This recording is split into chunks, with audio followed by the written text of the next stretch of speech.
रोशनी चांद से होती है सितारों से नहीं, रोशनी चांद से होती है सितारों से नहीं, सफलता लगन से मिलती है लापरवाही से नहीं। मैं धीरज सर आप लोगों के बीच फिर से एक नया टॉपिक लेकर आया हूँ। आज का टॉपिक है सेल। व्हाट इज सेल, यानी कोशिका के बारे में। कोशिका क्या होती है, तो कोशिका के बारे में जानेंगे। और हम अपने टॉपिक पर आने से पहले बता दूं आप लोगों को कि लॉकडाउन ख़त्म हो चुका है। ये नहीं कि लापरवाही करें, ठीक है, लापरवाही ना करें, पढ़ाई पर ध्यान दें, ठीक है। चूँकि एग्ज़ाम जो है बिहार बोर्ड का समय पर लिया जाएगा, तो पढ़ाई में लापरवाही ना करें, ठीक है। तो अपने टॉपिक पर आते हैं, यानी कि सेल यानी कि कोशिका। तो कोशिका क्या होती है, सेल क्या होती है? तो सिंपल सी बात है कि कोशिका क्या होती है, यानी कि शरीर का यानी कि बॉडी का क्या होती है, संरचनात्मक एवं क्रियात्मक इकाई होती है। कोशिका क्या होती है, यानी कि कोशिका शरीर की रचनात्मक तथा क्रियात्मक इकाई होती है। हम लोग का जो शरीर बना हुआ है और ढका हुआ है क्या चीज़ से, सेल से ढका हुआ है, ठीक है। तो कोशिका जो होती है संरचनात्मक एवं क्रियात्मक इकाई होती है। कोशिका का खोज जो है रॉबर्ट हुक नामक वैज्ञानिक ने किया था 1665 ईस्वी में। वो अंग्रेज थे, ठीक है। और कोशिका जो होती है दो प्रकार की होती है, यानी एक होती है प्रोकैरियोटिक कोशिका और दूसरा होती है यूकैरियोटिक कोशिका। प्रोकैरियोटिक कोशिका यानी कि बहुत पुराने ज़माने की कोशिका है, और यूकैरियोटिक कोशिका बाद में इसको खोजा गया था। तो प्रोकैरियोटिक कोशिका में बहुत सारे चीज़ का अभाव थे। प्रोकैरियोटिक कोशिका को सरल कोशिका यानी सिंपल सेल भी कहते हैं, यानी कि साधारण थी, उसमें बहुत चीज़ का अभाव था। जैसे वास्तविक केंद्रक का अभाव था। इसमें जो है यूकैरियोटिक कोशिका में वास्तविक केंद्रक पूर्ण रूप से पाया जाता है। तो ये पूर्ण रूप से विकसित केंद्रक नहीं थे किसमें, प्रोकैरियोटिक कोशिका में, लेकिन यूकैरियोटिक कोशिका में पूर्ण विकसित केंद्रक पाए जाते हैं। तो प्रोकैरियोटिक कोशिका यानी जीवाणु में हम देख सकते हैं प्रोकैरियोटिक कोशिका होती है। और हम लोग जो मानव है, तो मानव के शरीर जो है कौन सी कोशिका से बनी हुई है, तो यूकैरियोटिक कोशिका। पेड़ पौधे हैं यूकैरियोटिक कोशिका, ठीक है। तो एक और बात याद रखिएगा कि एक कोशिकीय और बहुकोशिकीय, यानी वैसा जीव जिनका शरीर एक ही प्रकार की कोशिका से, एक ही प्रकार की सेल से बने होते हैं, वे क्या कहलाते हैं, एक कोशिकीय जीव। और जिनका शरीर एक से अधिक कोशिका से बने होते हैं वो बहुकोशिकीय यानी मल्टी सेलुलर कहलाते हैं, ठीक है। तो आइए अपने टॉपिक पर आते हैं। कोशिका, कोशिका यानी कि सेल क्या है, कोशिका यानी कि सेल। तो कोशिका शरीर की संरचनात्मक एवं क्रियात्मक इकाई होती है। क्या होती है, कोशिका जो होती है शरीर की संरचनात्मक एवं क्रियात्मक इकाई होती है, यानी शरीर की संरचना, ठीक है, किससे बनी हुई है, कोशिका से, ठीक है। और कोशिका के अध्ययन को साइटोलॉजी कहा जाता है। कोशिका के बारे में जब हम पढ़ते हैं, अध्ययन करते हैं, स्टडी करते हैं, तो किसके अंतर्गत, साइटोलॉजी के अंतर्गत, ठीक है।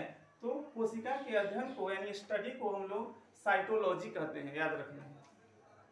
कोशिका शब्द का प्रयोग सर्वप्रथम अंग्रेज वैज्ञानिक रॉबर्ट हुक ने 1665 ईस्वी में किया था, ठीक है। कोशिका खोज किसने किया था, यानी कि एक वैज्ञानिक थे, एक साइंटिस्ट थे, उनका नाम था रॉबर्ट हुक। इन्होंने 1665 ईस्वी में कोशिका का खोज किया था।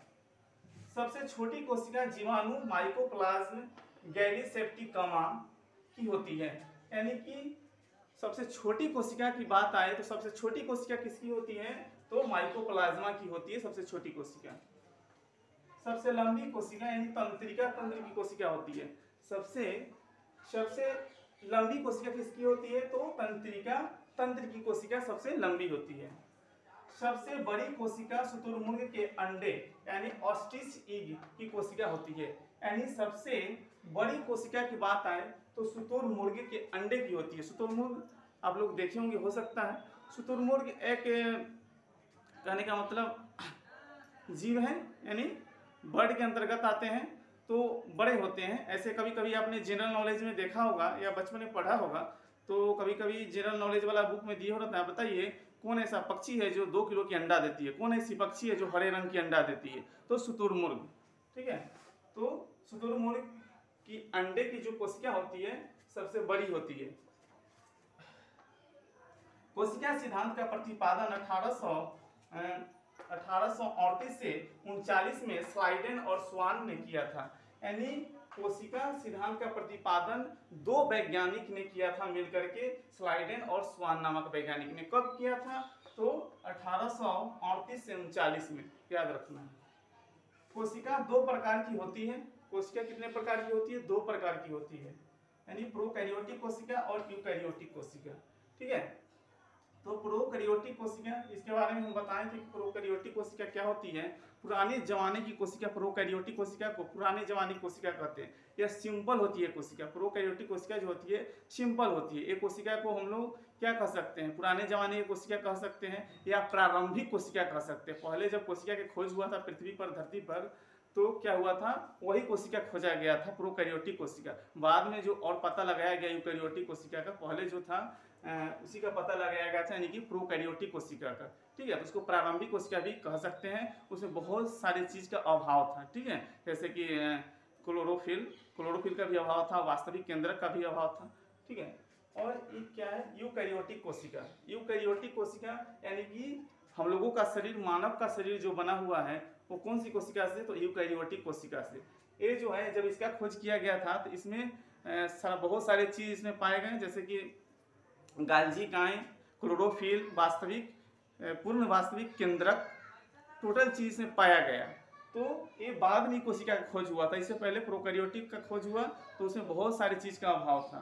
ठीक है, तो हम लोग का भी शरीर जो है यूकैरियोटिक कोशिका से बना हुआ है, और पेड़ पौधा भी यूकैरियोटिक कोशिका से बने होते हैं। और लड़का सब आजकल बहुत खुश नजर आ रहा है। देखिए तो फटाका छोड़ रहा था, बहुत सारा फटाका बम छोड़ रहा था। तो पूछे कि क्या बात है, क्या चीज़ की खुशी में छोड़ रहे हो? तो कहा कि लॉकडाउन खत्म हो गया है।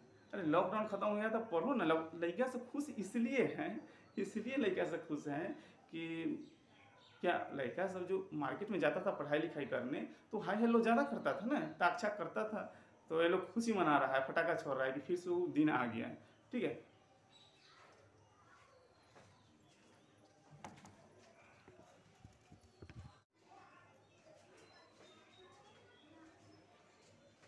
प्रोकैरियोटिक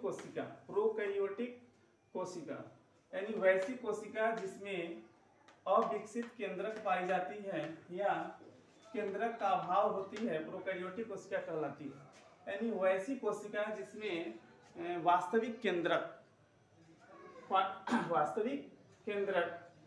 क्या होता है? जिसमें वास्तविक केंद्रक क्या होता है? अविकसित होता है या नहीं पाया जाता है। ठीक है, तो उसको हम क्या कहते हैं? प्रोकैरियोटिक कोशिका। उसका अभाव होगा या अविकसित होगा, पूर्ण रूप से विकसित नहीं होगा। ठीक है, तो वैसी कोशिका जिसमें अविकसित केंद्रक पाई जाती है या केंद्रक का अभाव होता है, प्रोकैरियोटिक कोशिका कहलाती है, प्रोकैरियोटिक सेल कहलाती है।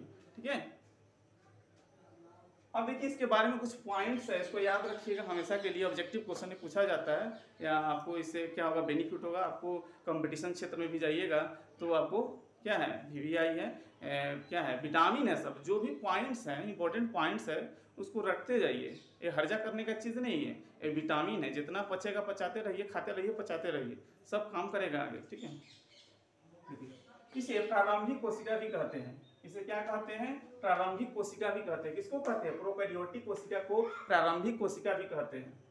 ये सरल रचना वाली कोशिका होती है। ये कोशिका जो होती है प्रोकैरियोटिक कोशिका, वो सरल रचना यानी सिंपल संरचना की होती है। जाहिर सी बात है कि जब कोशिका का खोज हुआ था तो इसमें बहुत, ये कोशिका प्रोकैरियोटिक कोशिका में बहुत सारी चीज़ का अभाव था। तो सिंपल था, साधारण था, यानी कि बहुत सारी चीज़ के उसमें अभाव था। जैसे गाल्जी काएं, पूर्ण विकसित केंद्रक, ठीक है, क्लोरोफिल, बहुत सारी चीज़ का अभाव थे।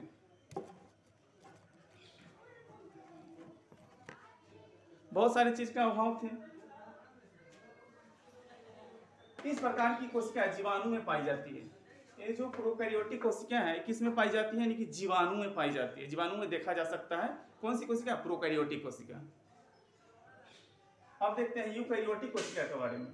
यूकैरियोटिक कोशिका वैसी कोशिका जिसमें पूर्ण विकसित केंद्रक पाई जाती है, यूकैरियोटिक कोशिका कहलाती है।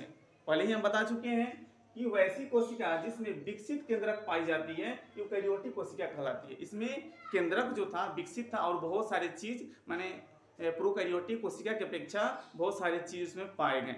ठीक है, तो क्या कहलाएंगे? यानी कि यूकैरियोटिक कोशिका कहलाएंगे। इसमें क्लोरोफिल, ठीक है, क्लोरोफिल पाया गया, और गाल्जी काएं, ठीक है, पूर्ण विकसित केंद्रक, डीएनए, तो बहुत सारे चीज़ में पाए गए उसके अपेक्षा।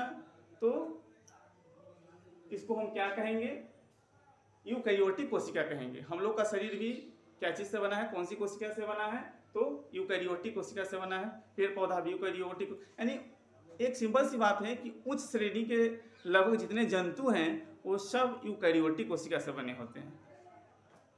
इस प्रकार की कोशिका उच्च श्रेणी के जंतु में पाई जाती है। अभी हम बताएं कि यूकैरियोटिक कोशिका जो है, इस प्रकार की कोशिका उच्च श्रेणी के जंतु, हम लोग भी उच्च श्रेणी के जंतु है, जानवर वगैरह एनिमल वो भी उच्च श्रेणी के जंतु है। तो इन लोगों में क्या पाया जाएगा, यूकैरियोटिक कोशिका पाया जाएगा, किसमें, उच्च श्रेणी के जंतु में।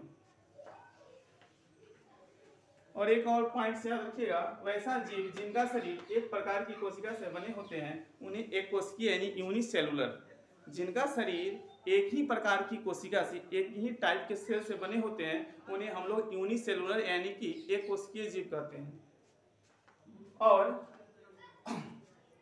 वैसा जीव जिनका शरीर एक से अधिक कोशिकाओं से बने होते हैं, एक से अधिक कोशिकाओं से बने होते हैं, उन्हें बहुकोशिकीय जीव यानी मल्टी सेलुलर ऑर्गेनिज्म कहते हैं। यानी सिंपल सी बात है कि वैसा जीव जिनका शरीर एक से अधिक कोशिका से बना होता है तो बहुकोशिकीय कहलाएंगे, और जिनका शरीर एक ही तरह की कोशिका से बना होता है उसको हम एक कोशिकीय जीव कहेंगे, यूनिसेलुलर ऑर्गेनिज्म कहेंगे। यानी एक कोशिकीय जीव कौन होते हैं, जैसे छोटा सूक्ष्म जीव, पैरामीशियम, यूग्लिना, अमीबा, हाइड्रा, ये सब सूक्ष्म जीव है। इसको आसानी से हम लोग नहीं देख सकते हैं, इसको देखने के लिए माइक्रोस्कोप की आवश्यकता होती है। तो इन लोगों का शरीर जो होता है क्या होता है, एक ही प्रकार की कोशिका से बने होते हैं। तो ये लोग क्या एक कोशिकीय यूनिसेलुलर जीव है, ठीक है। और हम लोग जो है, हम लोग मानव हैं, उस श्रेणी के जंतु हैं, तो हम लोगों का कोशिका जो होती है क्या होती है, मल्टी सेलुलर है हम लोग, ठीक है, मल्टी सेलुलर ऑर्गेनिज्म। यानी कि हम लोग जो जीव हैं तो हम लोग का कोशिका जो है बहुकोशिकीय है हम लोग, ठीक है, बहुकोशिकीय हैं। और पेड़ पौधा क्या है, पेड़ पौधा भी बहुकोशिकीय है। ठीक है, तो फिर अगले वीडियो में मिलते हैं।